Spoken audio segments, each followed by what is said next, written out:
नमस्कार, जय जोहार, जय छत्तीसगढ़। मैं योगेश कुमार साहू और आप देख रहे हैं द छत्तीसगढ़। छत्तीसगढ़ के बालोद जिले से एक अनोखी खबर सामने आई। डोंडी ब्लॉक के ग्राम धोबेदंड और कुंजाम टोला में ग्रामीणों ने सड़क की बदहाली से तंग आकर अनोखा प्रदर्शन किया। शुक्रवार शाम 4 बजे मिली जानकारी के अनुसार ग्रामीण वर्षों से सड़क मरम्मत की मांग कर रहे थे, लेकिन जब कोई सुनवाई नहीं हुई तो कीचड़ से भरी सड़क पर धान की रोपाई कर दी। ग्रामीणों ने कहा कि बारिश शुरू होते ही यह कच्ची सड़क कीचड़ में तब्दील हो जाती है।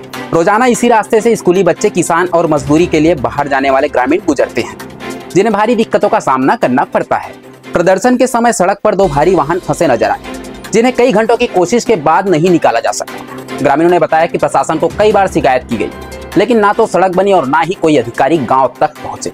आपको बता दूं, कुछ दिन पहले कलेक्टर से शिकायत के बाद एसडीएम गांव जरूर पहुंचे थे, लेकिन कीचड़ देखकर गाड़ी वापस मोड़ और लौट गए।